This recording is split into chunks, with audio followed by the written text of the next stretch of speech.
Okay, hey Georgie, thanks for coming on the show. Thanks for having me here. Yeah, I'm excited to talk to you because the subject of, I kind of just call it intuitive eating, I guess. It's something I get asked about fairly often, because once people start learning about energy balance, they're learning about macronutrient balance, they start learning how does dieting actually work? It then kind of dawns on them. So is this like planning and tracking my numbers? Is this something I have to do my entire life? Or like, what if I don't want to do that for a bit? So I'm excited to kind of dive into that and some other stuff because something that it's kind of on my list of things to write about, but I haven't really gotten around to it yet. Super. Well, that sounds awesome. That is exactly what I work with people on. I don't call it intuitive eating because that tends to have a slightly different connotation. Right. What do you call it? I don't even know what to call it. That was just my own. I don't know what is it. I just kind of call it habit-based nutrition. True. Yeah, that works too. And yeah, most of the people that come my way don't want to count calories. There's a certain amount of people that it really works for, and they even enjoy the process. But I kind of I like it for fat loss purposes. I like it because you know that you're not screwing it up. Basically, if you just make a meal plan and stick to that, and weigh and measure your food or whatever, and then there's just no way that you're going to accidentally overeat, which is obviously the number one reason why people don't lose weight. Bingo, yeah. When you can remove all of the sources of human error. You're eliminating all the variables that could mean spinning your wheels. Yeah, exactly. The downfall is not everybody's as organized or inclined to measure accurately. And some people just get downright neurotic when they start counting calories, and it becomes emotionally upsetting. So having an alternative is a nice thing. Yeah, that's very true. All right, so before we get into all the fun stuff, let's just quickly, just in case the listeners don't know who you are, so what's your story? How and what do you kind of specialize in? And you have a book, so if you want to talk about that. Sure. Well, come on. Who doesn't want to talk about their book? Exactly. It's like my baby. My name's Georgie Fear. I guess most people on the web know me from AskGeorgie.com.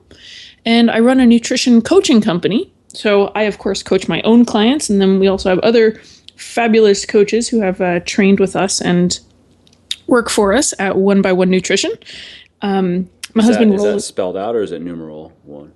We spell it out. Cool. One by One Nutrition. So we have a website and a Facebook group, or a Facebook page, but I do most of my stuff currently through AskGeorgie.com. My book is called Lean Habits for Lifelong Weight Loss, which is a bit wordy, but it's basically for people that have decided that calorie counting may not be for them or is definitely not for them. And that doesn't mean just giving up on your weight and eating everything in sight. There's certainly a lot of built-in signals that you can learn from your body in terms of how much to eat, as well as what type of macronutrient splits are going to give you the most satisfaction per calorie. Right. So my personal background, I am a registered dietitian. So I did an undergraduate degree in nutrition plus a 1-year clinical internship through Cornell University. And then I went back to school and started working on a PhD and spent 5 years doing that. And I studied two main fields. I studied perceived barriers to health behaviors. So kind of like the psychology of health change. And the other thing I studied was really nitty-gritty lab science. And it was about the mechanisms of appetite regulation in the brain. So how the nutrients that we eat impact neuron firing in the brain that tell us like, hey, maybe I'm done with that sandwich, or hey, maybe I want to go get another sandwich. So, Can I interrupt you and ask a question? Please do. Here's a question that I've asked some pretty smart people, and I just never really get an answer to it. So I don't get hungry. It doesn't matter if I eat or don't eat. I could fast for 20 hours and I do not feel hunger. I will feel maybe lower on energy, like if I go a while without food. I'm not really into intermittent fasting as a thing. Sometimes I'll just kind of tend to do it on the weekends because of how my diet is set up. I do my weightlifting during the week, so I'm eating little more food during the week, probably in a slight surplus during the week. And then on the weekends, I'll usually cut my calories back a little bit because I'm not weightlifting, and I'll kind of like a little bit of a deficit to make up for that surplus during the week, just to kind of maintain my body fat percentage. But it doesn't matter. Like I can go, I'll fast, let's say 16 hours and, break the fast over the weekend. I just don't get hungry. I can eat a very small amount of food, a large amount of food. Do you have any I've Any asked, like I insight? said, this is like something that sits in the back of my head, and when I come across people, like I've never been able to find something in my own research that really explained it beyond just, I don't know, leptin sensitivity or just good hormones or what, I don't know. You could, I mean, yeah, you probably are very leptin sensitive given your athletic background and regular exercise. It may also be that if you're trying to eat at a surplus during the week, that kind of carries over. Could It be. could also be that if you, But you know, a guy- regardless of that, it doesn't matter. Like that's just what I do right now. But sometimes I change that. It's not always. I could be in a deficit and I just don't get hungry. Like I could be in a That's super deficit interesting. all week long. Like when I'm cutting, it's always a joke to me and my friends because they just like fuck you with you like because I'll be like I could be in a deficit 7 days a week and just not get hungry. It just doesn't matter. Super interesting. Yeah, it's tough to say what exactly it is. Some people are more sensitive to it than others. Some people also have gotten good at ignoring it, and by that I mean you may not be intentionally ignoring it, but after just getting your body and your mind used to eating what's on your plan, you can really separate yourself from. The psychological I need food or I want food kind of thing. No, I mean you can separate yourself because you're not eating by hunger cues. Yeah, sure. So you just get used to not listening to it. It's kind of like if you have a coworker or someone that's like constantly chatting at you, Yeah. you just tune them out. But if you're not eating according to hunger cues, they can tend to fade because you're not paying attention to them. Interesting. The people that most often say they're not hungry ever are either obese and Yeah. they've been in a chronic positive energy balance, which is having its own effect on neurotransmitters and leptin, or the chronic dieters or patients that have anorexia nervosa. They have gone so long fighting and ignoring and not responding to their hunger cues that they don't feel them anymore. And both of those populations do recover hunger cues when you start, working by them. So I don't think you're missing out on anything because clearly what you're doing is working. Yeah, I mean, my intake I probably averages out to about 2,800 calories a day, and that's around my TDE. I mean, for how lean I am, I'm not mega lean. I mean, I'm maybe about 8%. That's what I maintain, and I've found that lower body fat levels, I do have to reduce my food intake a little bit. If I were, let's say, hanging out in like the 12-13% range, I would probably be eating maybe upwards of 3,000, 3,100. But yeah, I'm not. There's no chronic diet. It's not like I'm. I'm in a deficit when I want to get leaner, and otherwise, I just kind of like to stay the same. Yeah, I'm a big fan of sustainability myself. I kind of hang out around, I don't know, I'm estimating 17% maybe. Yeah, But- which is very lean for a woman, obviously. It's lean for a woman. I don't really have much fluctuation because I just kind of do the same habits Yeah, same. 365, and it's nice and easy for me. So. Yeah, exactly. All right. So, anyways, sorry for the interruption. Back to your book, which it's whatever. At least our tangent was relevant. We sent you a copy, didn't we? Did you get a Yeah. peek at it? Yeah, I looked through it. I didn't read the whole thing, but I was like looking through all the main points, and I like it's. I'm going to go through it in more detail because, like I said, I want to. It's been a subject I've been meaning to write about because it's just. I feel like it's a gap in the content that I offer on the website. So I have it on my list of things to read in depth. It's just that list is long. I'm impressed And you if it- even cracked it. Yeah, I do. I read probably 1 to 2 books a week on average, but I have a list, and a lot of that also is I'm big on audiobooks because I listen to them when I make food, when I drive, if I'm not, I spend time every night reading on my Kindle, but otherwise I'm kind of listening to audiobooks, so that also helps. Rad. Is yours available as an audiobook? I didn't. It is not. I've Oh, you should get on that. I've considered looking at Amazon's audiobook creation thing. I just haven't. ACX.com. Yeah, did you do that yet? Oh yeah, for sure. I sell a shit ton of audiobooks. It's a very, like podcasts, it's a very rapidly growing medium. Yeah. Yeah, you should Awesome. definitely. And I will do be picking your brain about that after we finish recording. it. Sure. So let's see. So you were telling your story, and then so that's your book, and then you're getting into what the book kind of goes over, and then I interrupted you. It's all good. So that's me, Science Geek, Nutrition Pro. I work exclusively over the internet. So I do all email and phone-based nutrition coaching, which is kind of fun. It enables me a really big spread. I talked to people in Europe and the States and Canada, and got a couple Australians, and so that's a ton of fun. And yeah, my basic population is people that are done with what they think of as diets, and they're like, all right, I just want to get some healthy behaviors, habits in place that become my routine that I do for the rest of my life, and then I can pay more attention to other things. So the book is basically my coaching system. I can't coach everybody personally, and not everybody can afford having the one-on-one coaching program. So this is like a little Coach Georgie for your bookshelf, as I say. Cool.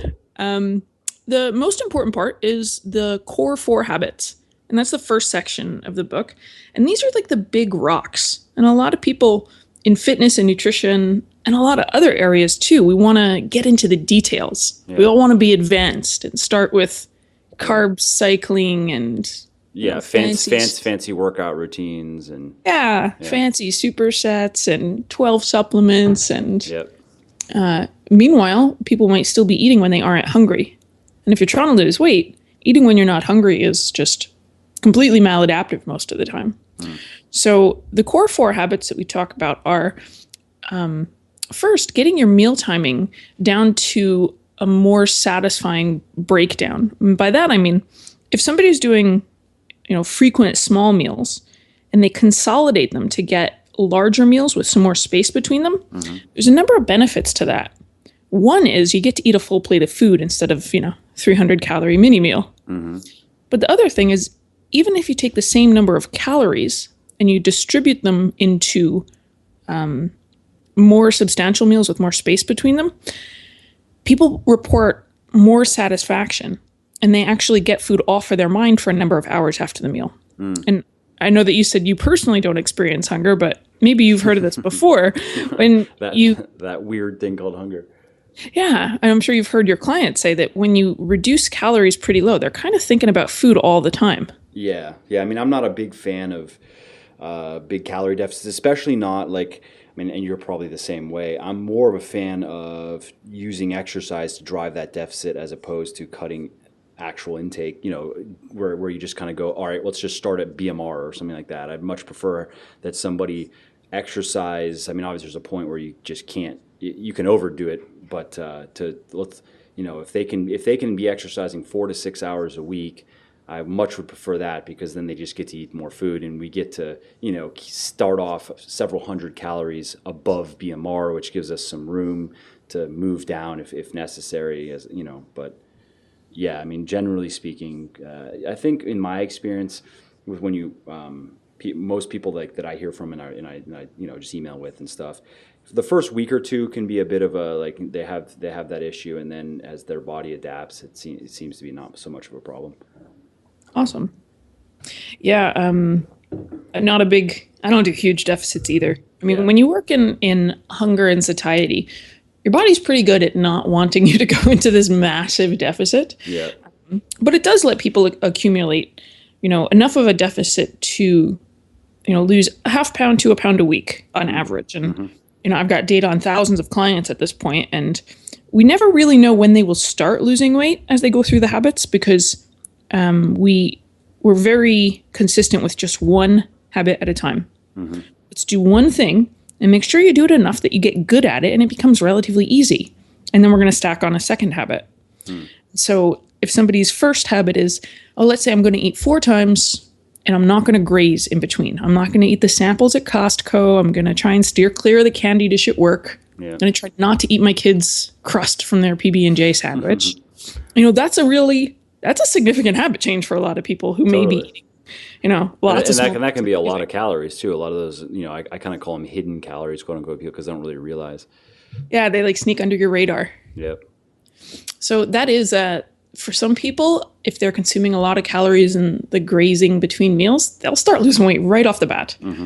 Other people will clean up their meals. They'll combine their 6 meals into 3 larger ones, and they're feeling more satisfied, but they're not necessarily eating fewer calories. So then the second and third habits in the book, I don't use the same habits in the same order when I have one-on-one clients, but for the sake of the book, you have to commit to an order. Sure. So in the book, habit 2 is to practice feeling hungry. because many times, especially people that have been in the diet game and trying to control their weight for a long time, we can almost start to fear hunger like it's this disastrous thing that's going to kill us, when really it's a perfectly normal physiological response. And it's actually a really good thing to be in touch with if you want to naturally regulate your calorie intake, because your body will do the math and it'll send you that hunger signal for most people when you're getting closer to, using up the fuel from your last meal, and your brain starts to pick up on the signals that you're breaking down some energy stores. So my recommendation for people that want to lose 1/2 to 1 pound a week is simply practice feeling hungry for 30 to 60 minutes before each time you eat. And the 30 to 60 minutes is definitely not random numbers. If someone's eating when they're not hungry at all, because they're bored or it's lunchtime or somebody brought in donuts, that's going to be a problem for weight loss. Right. And if you don't necessarily wait through any hunger, people tend to end up at about a maintenance. So when I work with people who want to maintain their weight, we usually say, well, just make sure you're feeling legit stomach-centered hunger, and then it's time to eat. To create that deficit, that's where we say, get comfortable sitting with hunger, tolerate it for 30 to 60 minutes. It's not a disaster. It may be frightening at first, but if you are really scared of it, take 5 minutes first. Yeah. Baby step into it. It's something that feels comfortable for you. And I raised my hand. I had to start with 5 minutes. I was not interested in feeling hungry when I first my husband actually takes full credit for convincing me of the benefits of our natural hunger system, because even with all my research background, I was still not interested in feeling hungry. I wanted to prevent it. And that's also, I like that habit, because basically what you're doing is, because for most people, the dieting experience does come with some hunger. So by extending that out, you are going to eat a bit less food by the end of the day. Your calorie intake is going to be a bit lower by just waiting out that hunger, as opposed to feeling hungry, eating right away, and then let's say whatever calories you eat, they're going to keep you full for 3 hours, let's say, and that hunger is going to hit again. If it's hunger, wait, eat, hunger, wait, eat, then by the end of the day, you maybe have shaved off 10% of your calorie intake by doing that. Perfect, which for somebody eating 2,000 calories is approaching 1/2 pound a week. Yep. That makes sense. Brian Wansink talks about the mindless margin. I read his book, Mindless Eating. Yeah, me too. And, your body will kick and fight if you cut its calories by half. But if you cut it by 10%, you're not going to feel all that different, and it's enough to see a steady weight loss. Yeah, exactly. So 30 to 60 minutes. Now, the reason that we don't say, well, just feel hungry for half the day is because if you start to push your hunger for more than an hour, bad things start to happen. Often it becomes tougher to eat slowly at the next meal if you've been hungry for way too long. I think we've all had the experience of you just once it starts, it goes downhill. Yeah, when you get too hungry, it's like, oh man, the standards come down, the speed goes up, and we're more likely to eat until we have a bellyache. Yeah. So that's something that, again, as you can imagine, a lot of people need to practice. And those first two habits can be life-changing and earth-shattering in a not disastrous sense. Right. It shakes up so much of what people are doing if they're trying to eat mini meals all day long, grazing on 100-calorie yogurt and then a piece of fruit, and then an hour later, a half cup of cottage cheese, and then 3 ounces of chicken. It's really different to shift to substantial meals and wait to get hungry between them. It also helps kind of free people from what I call hunger purgatory, which is what happens when you're eating on that, little meals. You're never all that hungry, and you're never all that full. Yeah, yeah, that's true. In this middle ground. Yeah. So it cleans up the signals to get all the way hungry, all the way satisfied. Yeah, I can definitely see that as just a benefit of fewer meals, because especially when you're dieting, especially when you're, let's say, I don't know, 6 to 8 weeks into a deficit, and that's when these types of things, I think, start to matter more. Whereas the first few weeks, I mean, it's kind of just it's pretty easy if you know what you're doing, but eventually your body is not liking it so much, and then something like that can just really help with compliance. Yeah. How do you help your clients if they run into that, I don't know, compliance issue? Well, see, I'm in a kind of an interesting position where I don't do any one-on-one coaching because I just don't have the time to give it, and where I feel like I could really do it justice for, and I run also into personal, like how much with my time and the things that I'm working on, like I don't even necessarily feel comfortable charging what I would charge. And so basically I just help people for free. But I answer a lot of emails and just answer people's questions. So I've worked with a lot of people, and to be honest, the vast majority of people that I speak with they don't really run into any issues. They kind of just do their thing, and if they ever run into any little things, they write me and we sort it out. The only problems, the reason why I was saying on the coaching thing is, so I'm not like inside people's lives every day. I just kind of, I'll talk to somebody and then I'll hear from them a couple weeks later, and they'll be like, all right, cool, so this is what's been going on for the last couple of weeks. Or maybe I won't hear. Some people, it's funny, I'll talk to them once and then I hear from them 2 months later and they just send me pictures, and now they've lost like 15 pounds of fat or something. Whoa. Yeah, so it's just like, oh, cool. That's like a lot of those people that are up on the website. I have a lot of success stories up on my website. That's a lot of them. They're just people. A lot of them just come to me. They just go. They read the book. So you're admitting you sent them one email. Yeah, exactly.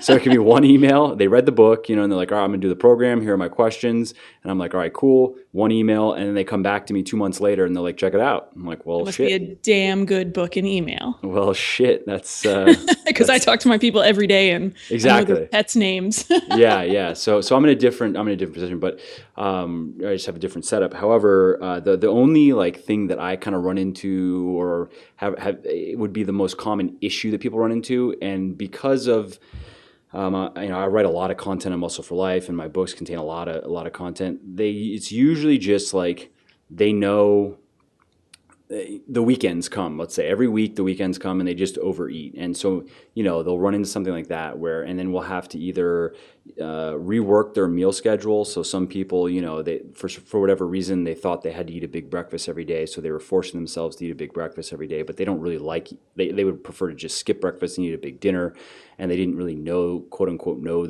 that's okay because some other quote unquote guru said breakfast is the most important meal, blah, blah, blah.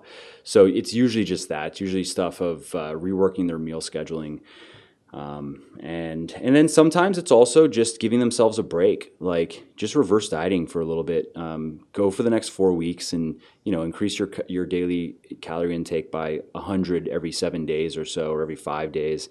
And, that can work wonders for people. Obviously, is like if they've been in a deficit for 8-10 weeks and they're just not feeling good, they're just like low energy and their training is not that great, and then it's like, okay, let's just work your calories back up for 4 weeks and just give your body a break and then go back at it. That's also, I found, just a simple a way for people to just get back on track. Yeah, you can't go hard all the time. We're only human. Yeah, exactly. So are there any other? So those are 2 habits. Are there any other habits because this was like next on the list to talk about? What are some of these positive habits that people can develop?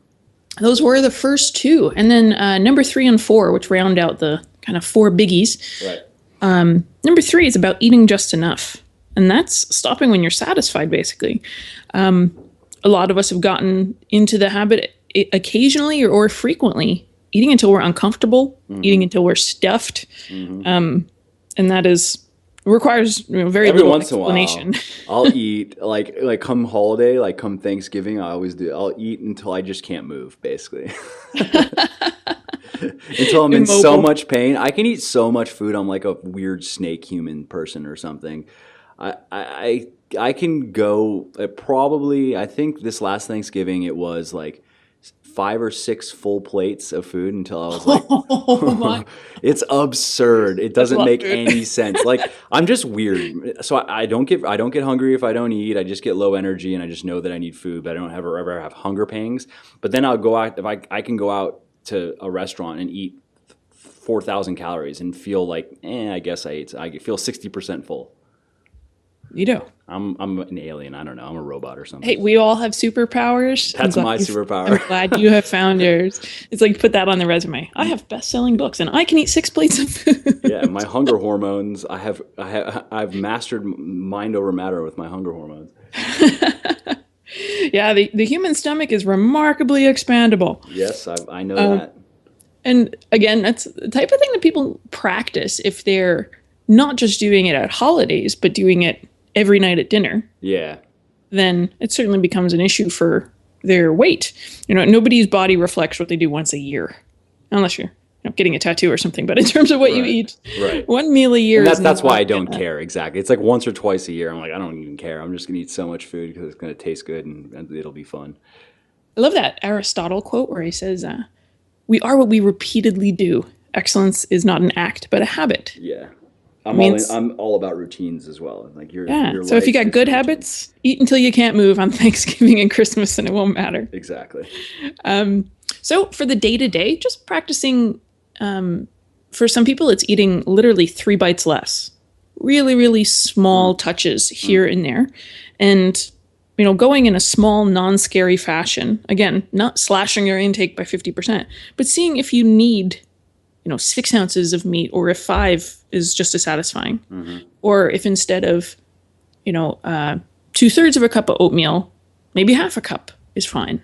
So just practicing dialing back portion sizes a bit so that you're still satisfied. I don't want people to push away from the table still hungry, but there's no need to eat a margin of safety after getting satisfied, because there's not a famine coming. And is there I don't know if I've ever seen this in the literature. Of course, it's just one of those things. I don't know if there's like good science behind it, but that it takes I feel like I've even read it. Maybe it was even Brian's book as well, so it might just be legit. That it takes whatever that standard 20 minutes for your body to register, for your brain to register, and for you to start feeling full from food that you're eating. 20 minutes is a good ballpark. There's actually different pathways, and I go into this a bit in the book. It's right in the beginning. It says like, warning, science ahead. So people who don't want the science can skip it. But there's 4 main pathways to satiety that your brain picks up on. The most rapid one is the stretch receptors in the stomach, and the signals get relayed along the vagus nerve directly to the brain.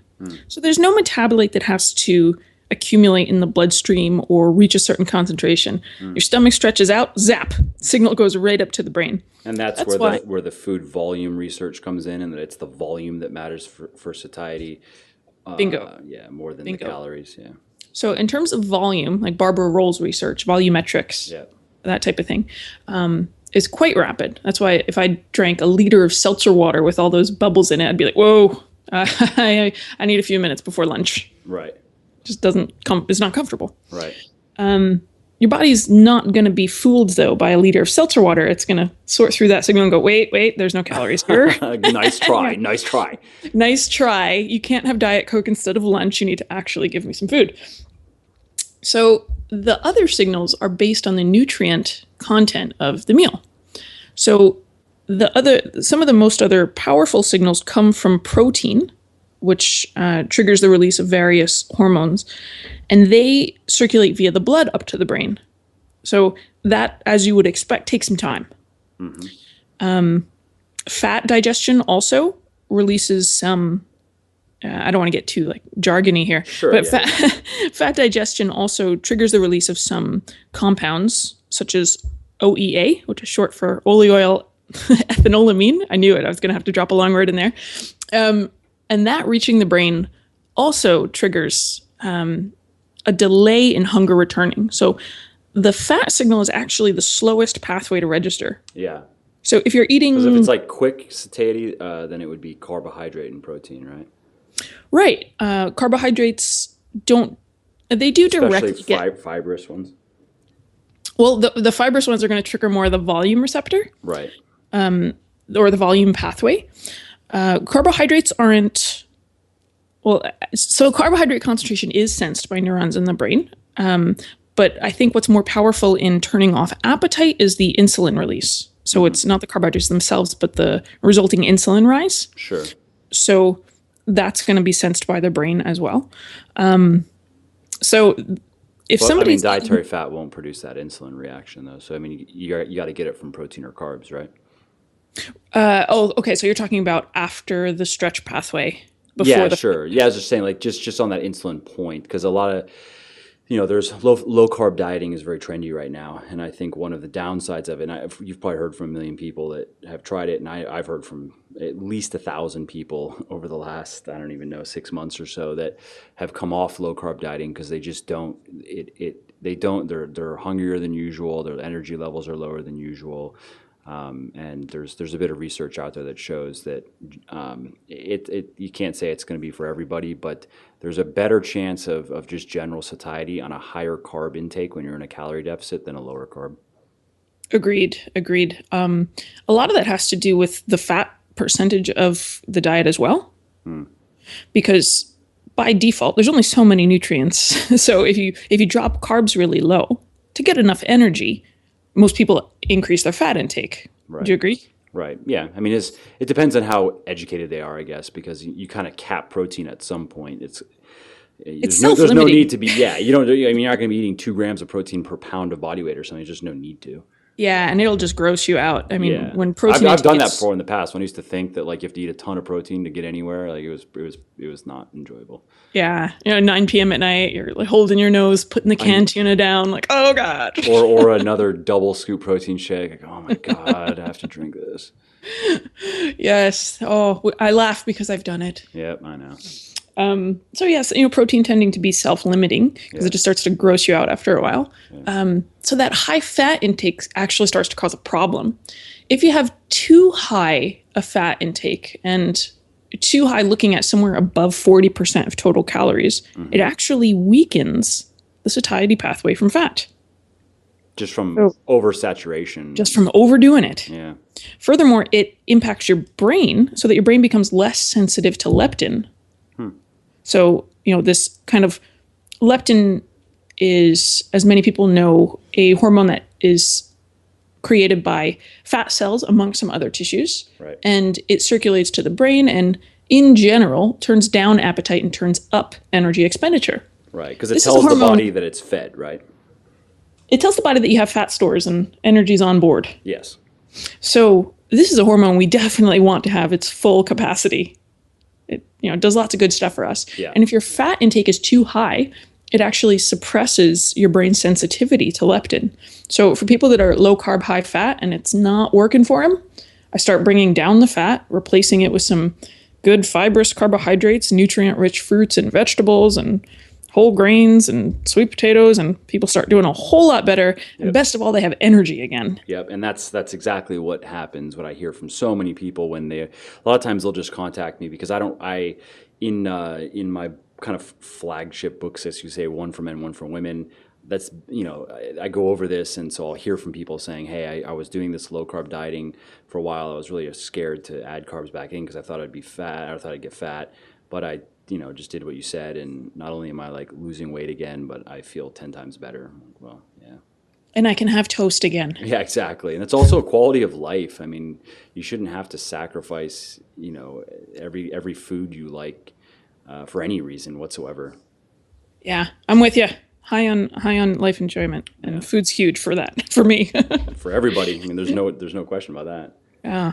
So we talked about the satiety pathways and eating just enough. The fourth habit is a really obvious one, and that's eating mostly whole foods. Because the whole first 3 can actually not get you into a calorie deficit if you're living on Ho-Hos and Pepsi. Right.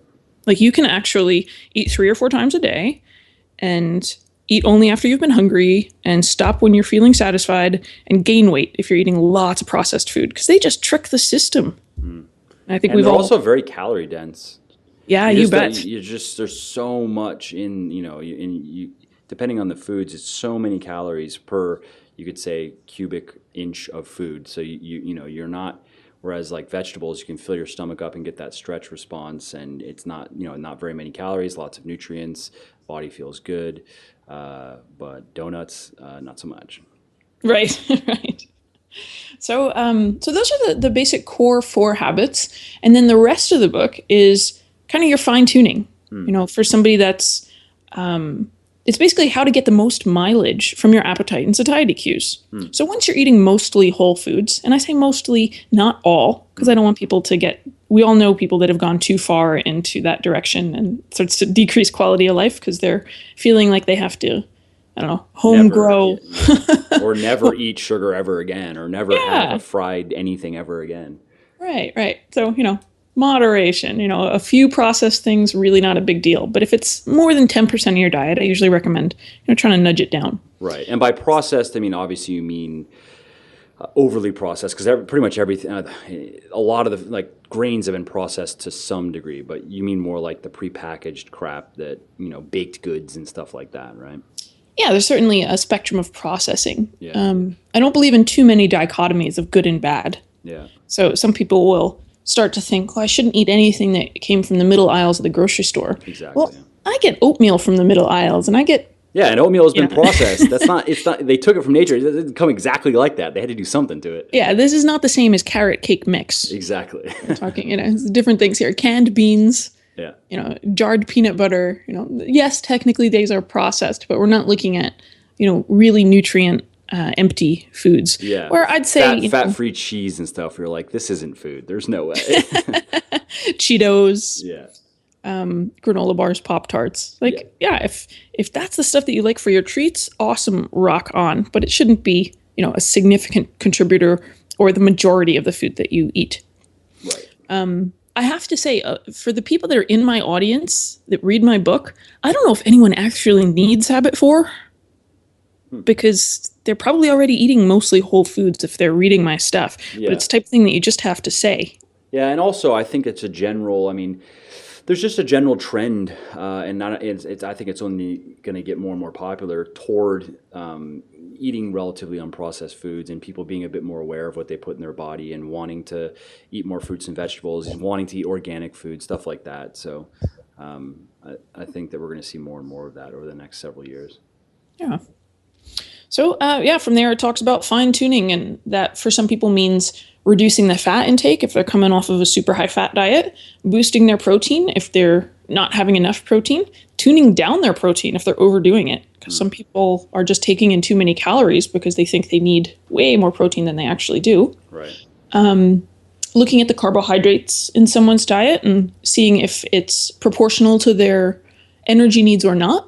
Some people need more than others because they're more active than others. So kind of sorting that out. We talk about treats, the alcohol, the chocolate, the stuff that we eat for joy that we don't want to cut out, but we also don't want to separate us from our goals. Right. So I'm very wide open on the methods to getting your treat intake where it needs to be for your goals. And I offer a lot of different solutions because, as you probably know, some people will benefit from one style, such as I'll just have my one meal a week where I eat, the more indulgent items. Yep. Or some people go more frequently with a smaller portion, such as, well, I'll just have a square of dark chocolate every night and then never really have That's what I do. I have a couple hundred calories of chocolate every day because it's delicious.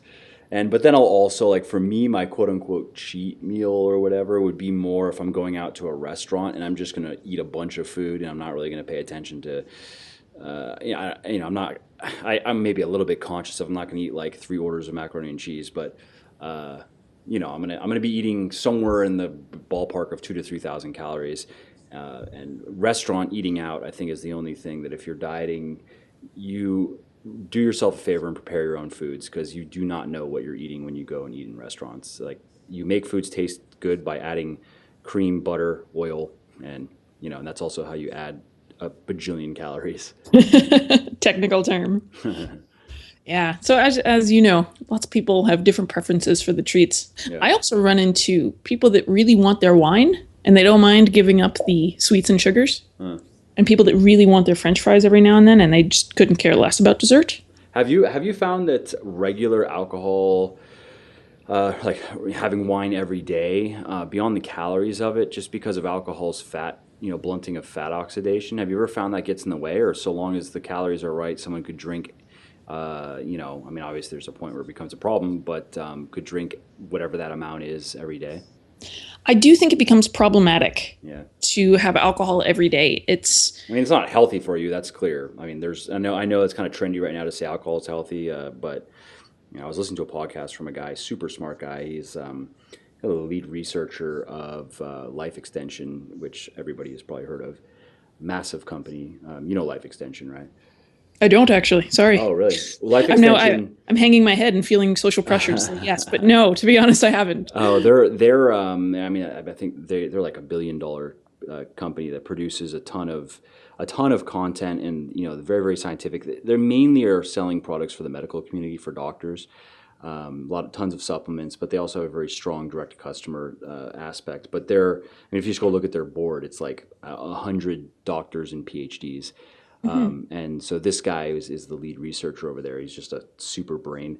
And basically, he was talking about alcohol, and he was speaking. A lot of these things we're talking about he knows what he's talking about. So these are kind of like he knows. Anyway, he's very, very informed, and he was talking about alcohol and this idea that drinking alcohol regularly is healthy for you. And he was saying that something he's looked into quite extensively, and basically none of the research that is commonly cited as quote unquote health benefits, in his opinion, it's not convincing at all.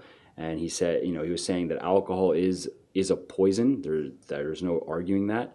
And yes, you have that the theory that in small amounts it causes a response in the body that strengthens it. But basically, what he was saying is like, no, in his opinion, it just makes for good headlines that and it gives people what they want to hear, that they can just drink a bunch of alcohol or drink it regularly and it's going to improve their health. And basically, his take on it was that if your body, it's not going to improve your health, but your body may be able to deal with it just fine. And if that's the case, good for you. If your body can't deal with it well, if it doesn't have, if it's detox pathways and the enzymes involved in that, and it's genetic really, if you just don't got it, then you're better off not drinking at all. And kind of an interesting take on that, and something that makes more sense to me than just the standard, this one study showed that drinking alcohol X number of times a week is good for you. Right. Yeah. It's always tough to, again, here comes that dichotomy of good, bad, good for you, not good for you. And I totally agree that for one person, a given dose may be inconsequential, and for another person that may be really bad for them. Yeah. There's also different settings. Usually when they're looking at alcohol and saying that it has some benefit, it's in the cardiac health kind of zone. Personally, I'm better read in the brain health area. Right. And it's more unequivocal that every drop of alcohol is bad for your brain. Right. There's not too many people out there saying otherwise. Personally, I leave it up to my clients for where they want to get their treat calories. Sure. Because his point wasn't that you shouldn't ever drink alcohol. He was just saying, like, don't think that every time you drink alcohol you're improving your health. That's all. Yeah, do it because it's joyful, not because it's medicinal. Exactly. Yeah. That's my stance with chocolate, though. I actually do believe some of the health benefits of chocolate, but I'm with you on that one. Hey, whatever. So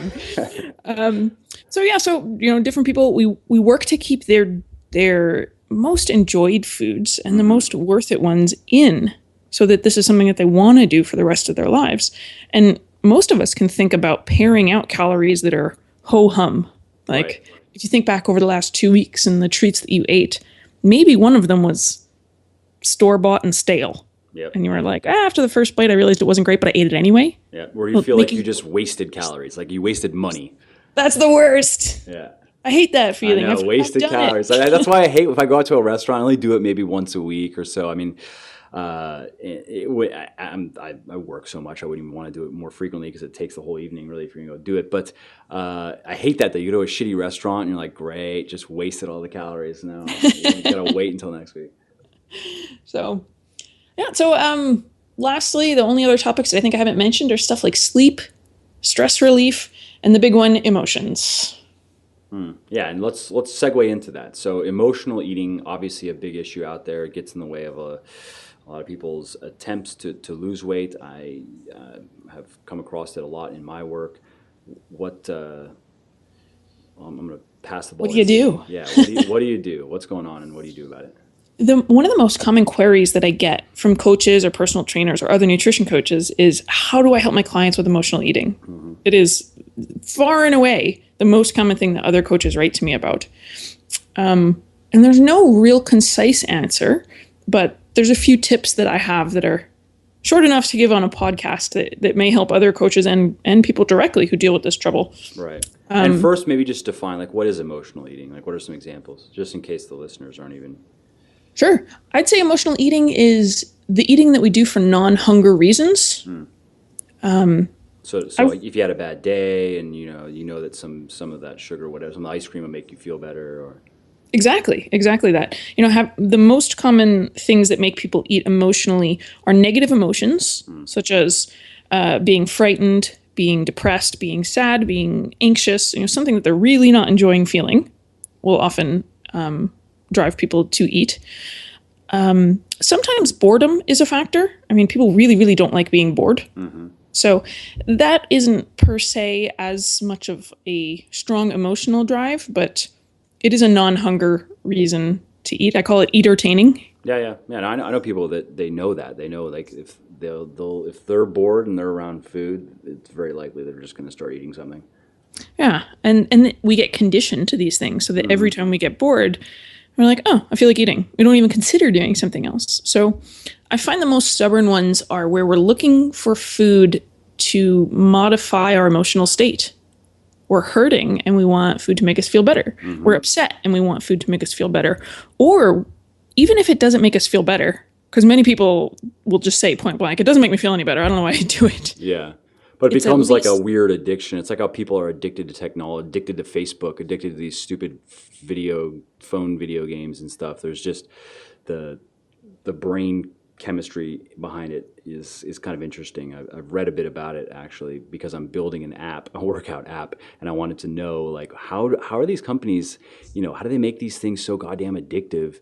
You're trying to addict people, Mike. Yeah, no, it's more just curiosity, because if I'm going to get into apps, I start reading, I'm just going to educate myself on the whole thing. And anyways, the science of it is fairly interesting. Like there's a science of addiction. And if you're listening and you're one of the people that has to check Facebook 32 times a day,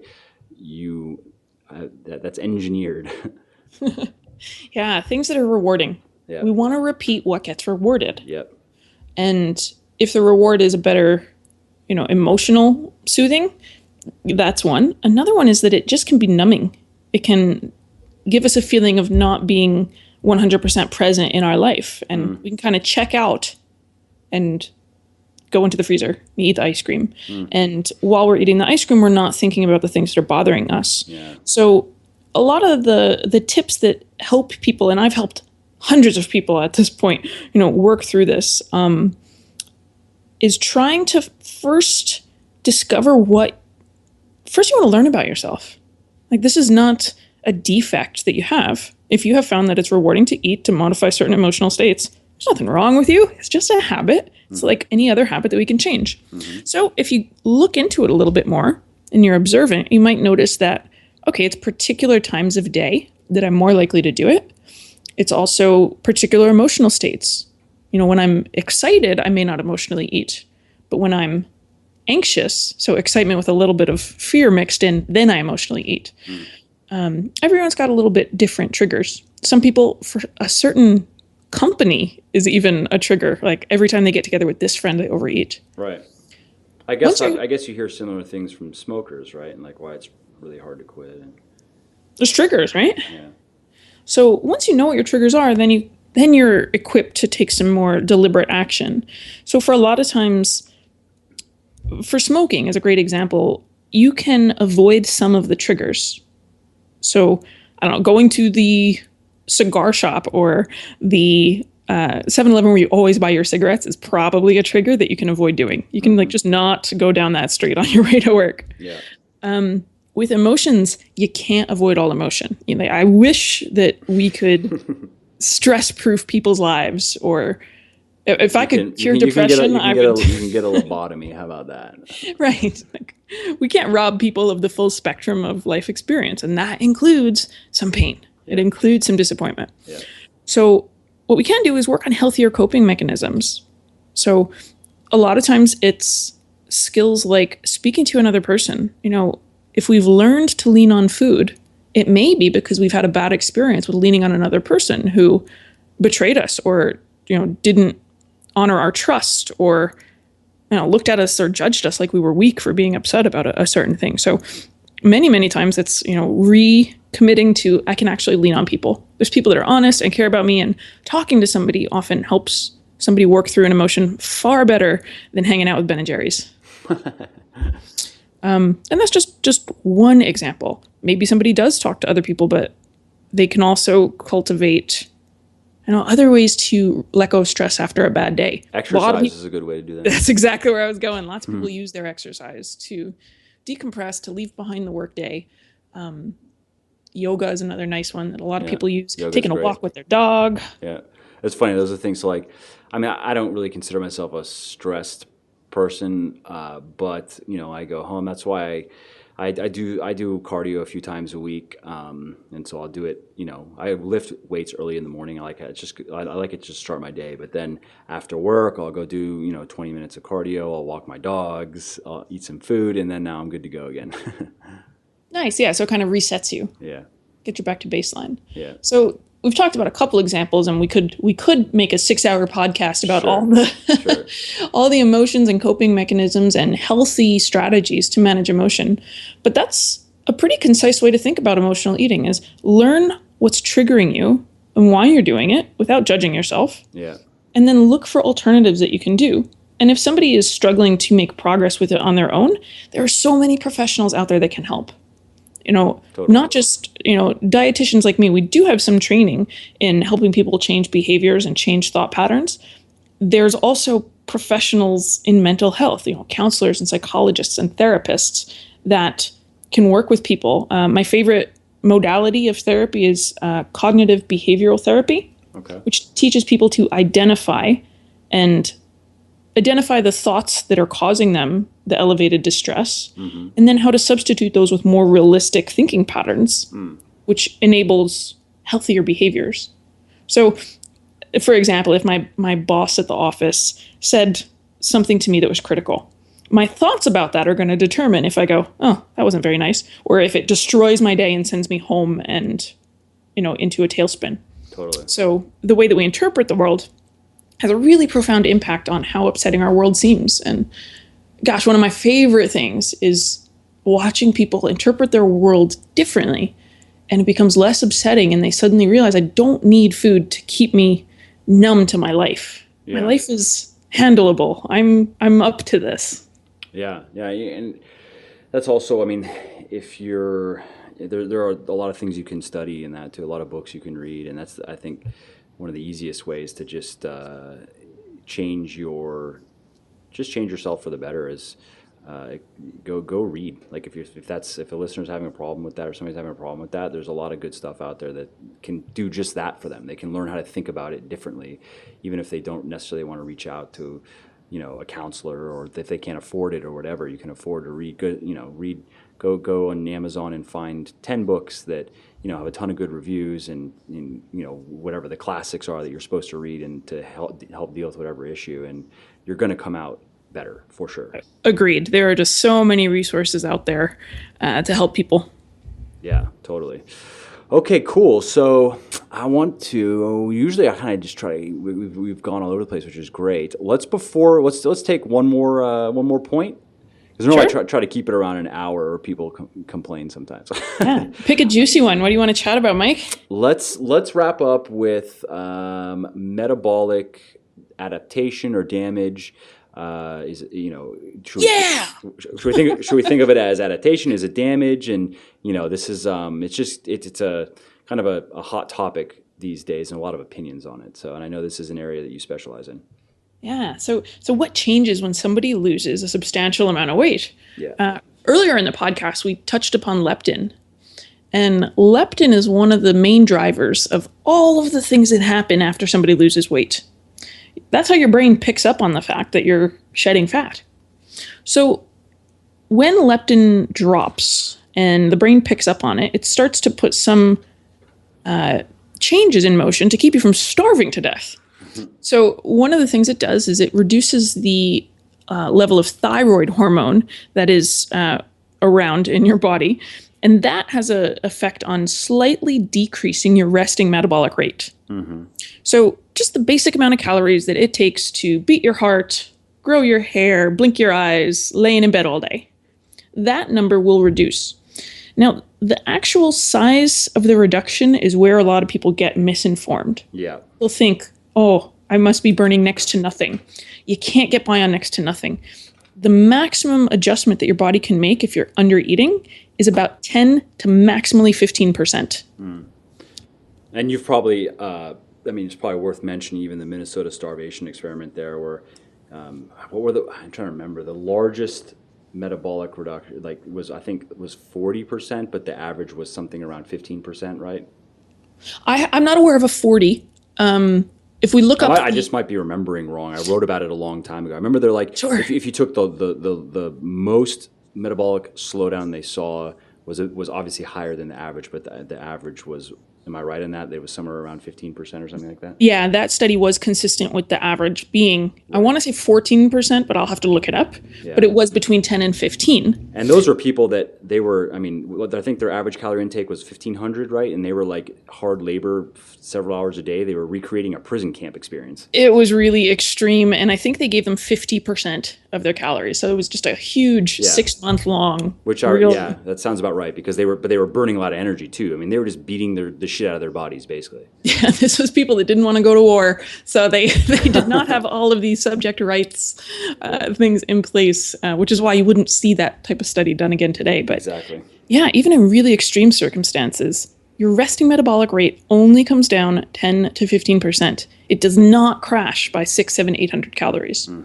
Now, your total energy expenditure can come down by a really big margin. Yeah. And I'm glad you're going into this, because this is a good distinction that I've had to make many times. Yeah, this is where we see a big difference. And that is due to decreased spontaneous physical activity. So it's not your body's basic metabolism that changes, but the fact that you think twice before getting up to go to the bathroom, and that you may not fidget as much, tap your legs, or wiggle along to the music as much as you normally would. And all this happens Or you're not going to take subconsciously. the stairs, and now you're taking the elevator. Or Oh yeah, you feel tired, lots of stuff. So people start maybe bailing on their workouts earlier, but I think the most significant impact is the reduction in daily non-exercise physical activity, which I've read can be on the order of 300 to 700 calories a day. Yeah, there's research that shows that NEAT can vary by quite a bit more, actually, by upwards of 2,000 calories a day among some individuals, making it pretty extreme. Right. So now we see what happens when we're under eating. Our basal metabolic rate comes down 10 to 15%, but the big factor is that we're moving less. So that's one thing that tells people one way to counteract it is to keep moving. Yep. Keep yourself active. I love the people that are monitoring their activity with various forms. The Fitbit thing and stuff. Yeah, if you find it motivating, rock it. Exactly. That's what I sound like. I don't really have any need for it, but I do understand if it reminds you got to keep moving, then cool. Yeah. So that's a really important there. The last thing that I find personally extra fascinating is that as you have that leptin adjustment and the metabolism downregulation, a really fascinating thing happens that your muscles become up to 20% more mechanically efficient. Yeah. And so in particular, doing low intensity exercise like an easy cycle or jog or walk, you're going to burn 20% less calories than you did before you lost the weight. So lots of downregulation there. Now, so the two key areas that we talked about where people might be misinformed is thinking that their basal metabolism shut down when it really didn't. It just took a very small decrease. And second, I am completely losing my train of thought. What was I going to say? Well, there you we just go. have the reduction in the in the spontaneous activity. Yeah, and that it's all started by fat loss. Yeah. So what that means is if you're not losing weight, none of this is happening to you. Yeah. So people that think they've crashed their metabolism and that's why they haven't lost weight are putting the cart before the horse. You don't have a slow metabolism. If you haven't lost significant amount of your body weight, this is not affecting you. So that just means you need to reduce your calories more. Yep. And I mean, I guess you could qualify it and say that metabolisms, and as you know, research has shown that metabolisms, basal metabolic rates can vary by quite a bit. Some people do naturally have faster, they burn more energy while at rest, more brown fat, more whatever. But yeah, I mean, so what would be quote unquote a slow metabolism? That's just probably not the right terminology for it. You could say slower than somebody else's maybe, but not so slow that it's like now a huge problem.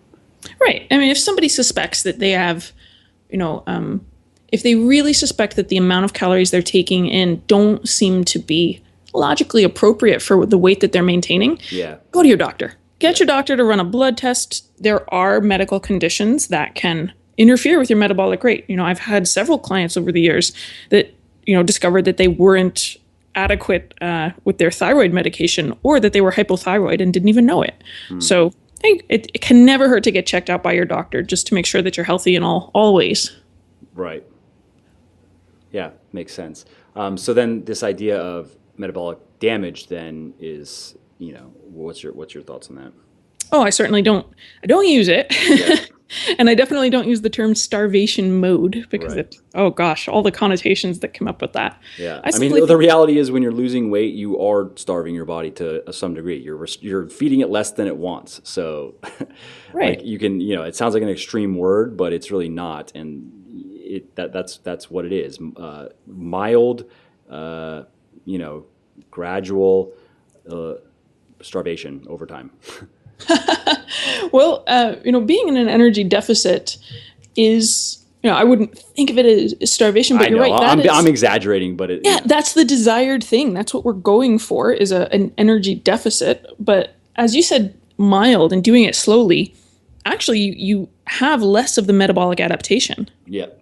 I guess the only downside for that, like in my opinion, it depends on the person, depends on what they're trying to do. A lot of the people that I work with they are wanting to build a physique. They're not, they're not just trying to maybe get into a healthy weight range and just maintain that. They're trying to add X pounds of muscle, and they're trying to ultimately get to a goal of, okay, this is how I want to look. And to look like that, I'm going to have to put on, let's say it's a guy, put on 40 pounds of muscle because I'm skinny and I need to, be about 10% body fat. That's the look I want. So under those circumstances, and I've written about this, and I cite some research that was done with weightlifters that showed that you can be in as high as 25% calorie deficit and lose very little muscle, but you lose a lot more fat than somebody in a 5 or 10% deficit if you're doing it right. If your calories, if you have them set correctly and you're not in an even larger deficit, but high protein intake, regular weightlifting.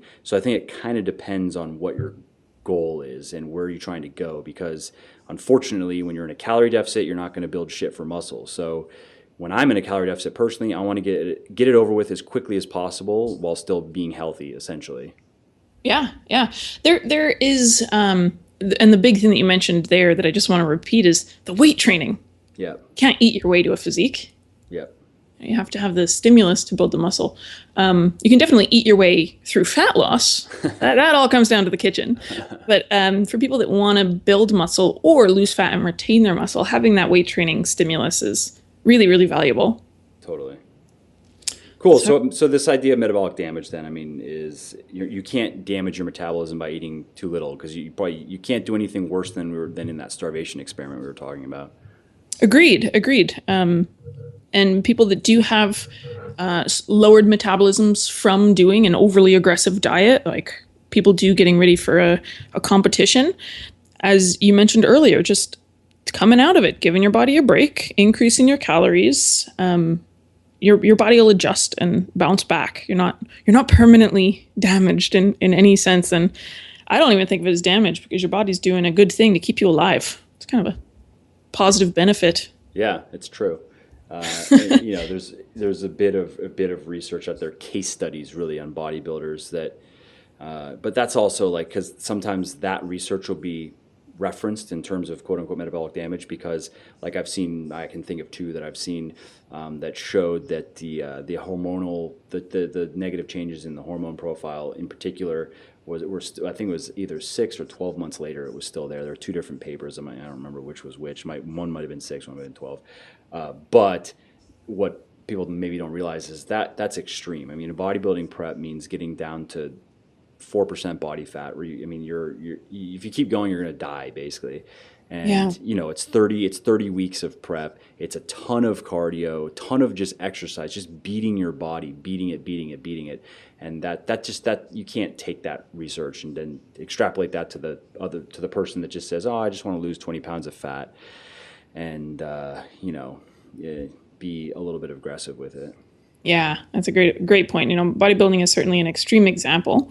There is abundant research that somebody who has previously been obese that embarks on healthy eating and exercise and loses a substantial portion of their excess weight, that their metabolism does stay adjusted. That 10% does persist even years later. And it's a fact that isn't comforting if you are somebody who is a weight-reduced obese person. But I think it is comforting to know that you're only dealing with about a 10% added challenge to somebody that never was overweight. Go lift weights and go build some muscle, and you can make that up. For sure. And definitely, like, as we said, 10%, we're looking at 150 to 200 calories a day. Yeah. That's doable for all of us in terms of just walking. Exactly. A regular exercise program. I don't want anybody out there who is, has had success with successfully losing a lot of weight to think, oh no, I'm doomed. Now my metabolism is broken. It's just at most reduced by 10 to 15% from your resting rate. Awesome. That's perfect. All right. So that's great. We covered a lot of cool things. I think so much good stuff today. Yeah, that was fun. So where can people go? I know you already said in the beginning, but just in case, they forgot or whatever, where can people find you, find your work, contact you, get your book, all that stuff? My home base is askgeorgie.com, and my name is spelled Georgie. It's like George with an IE at the end. Yeah. Luckily, there's not too many people named Georgie Fear in the world, so Google if you forget everything else. Yeah, exactly. My book is Lean Habits for Lifelong Weight Loss. You can pick it up at Amazon, Borders, Chapters, and local bookstores too. Cool. All right. So definitely go check Georgie. As you can hear, she knows her stuff, and it's nice to. It was nice to get into the habits and all that subject, because like I said, I get asked about it, but I didn't even, until I ran across you, I didn't really have even a resource like, oh, just go check this out. I would just kind of be like, I'm going to write about it soon. Just one day. Yeah, just hold on. Awesome. So that's cool. It was a real pleasure, and certainly for the people that do want to count calories, that it really appeals to them, I think the stuff that you do is, stands above the rest. So thanks. You do great work. Yeah, I appreciate that.